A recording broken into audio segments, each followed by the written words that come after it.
বোন বানিয়ে দিল আমাকে একটা সুন্দর ওয়াও। খুব সুন্দর, খুব সুন্দর হয়েছে কেকটা। তুমি কসবায় থাকো, কসবা থেকে আমার জন্য এত সুন্দর একটা কেক বানিয়ে নিয়ে এসছে। তো থ্যাংক ইউ, থ্যাংক ইউ। তোর কেকের বিজনেস আছে বলে ফার্স্ট টাইম আমাকে বানিয়ে দিল। এখন শুরু হচ্ছে তাই তো? হ্যাঁ। চলো, তোমার নিউ জার্নির জন্য এই প্রথম কেক আমি কেটে দিলাম। নাম কি তোমার কেকের নাম? মানে কেক বিজনেসের? মধুস কেক। মধুস কেকের ফার্স্ট কেক কাটিং করলাম আমি। তুমি আগে খাও। না না না, আমি খেয়েছি। নাও শোনা।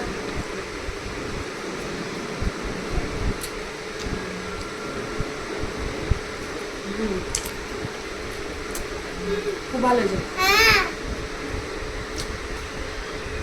সত্যি খুব ভালো হয়েছে কেকটা।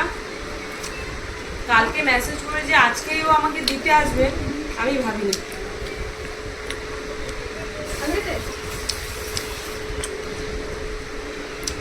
ও যখন ক্লাস 5-এ পড়ে তখন আমি ক্লাস 11-এ না 12-এ পড়ি, তো ওদের ক্লাসে আমি চুপ করাতে যেতাম। তো কালকে মেসেজ করে বলছে দিদি আমি ছোটবেলায় তোমাকে দেখেছি, তোমাকে কেক দিতে চাই, তুমি আমাদের ক্লাসে চুপ করাতে আসতে। আমি তো সবাইকে ভুলে গেছি বা চিনি না, কিন্তু সবাই যে আমাকে মনে রেখেছে বা চেনে এটাই আমার মাঝে মধ্যে ভালো লাগে। তুমি কি খাবে? এত খাবে কেক? তো থ্যাংক ইউ সো মাচ এত সুন্দর কেক আমার জন্য নিয়ে আসার জন্য। কতদিন পরে গো, কতজন বা মনে রাখে, তাই কিনা বলো? আমার কেকটা সত্যি সুন্দর হয়েছে। না ভালো আছে।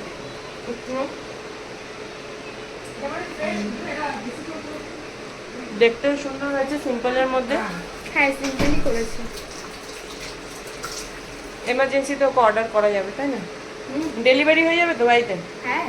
সেই জন্য ছোট একটা বাটারফ্লাই দিয়ে মনে রেখে এসছে লোকেশন নিয়ে, এটাই অনেক বড় ব্যাপার। Thank you. হ্যাঁ হ্যাঁ, ম্যাচ হয়ে গেছে ব্লু ব্লু। তো চলে যাচ্ছিল কেকটা হাতে দিয়ে, আমি দাদার বাড়িতে এসেছিলাম। তো আমার বাড়ির লোকেশন দিয়েছিলাম অন্য, কিন্তু আমি তো চলে এসেছি দাদার বাড়িতে, আবার অত দূরও আসলো। তো আর কি বলবো, এটাই হচ্ছে ভালোবাসা, তাই তো? আবার দেখা হবে। নিচ দিয়ে চলে যাচ্ছিলো, জোর করে উপরে নিয়ে আসলাম। বললাম যে দিচ্ছে সে যদি সামনে না থাকে আমার রিভিউটা তো পুরো বৃথা হয়ে যাবে। হয়তো ভাববে উপর দিয়ে বলছি, তাই কি না? তো চলো টাটা।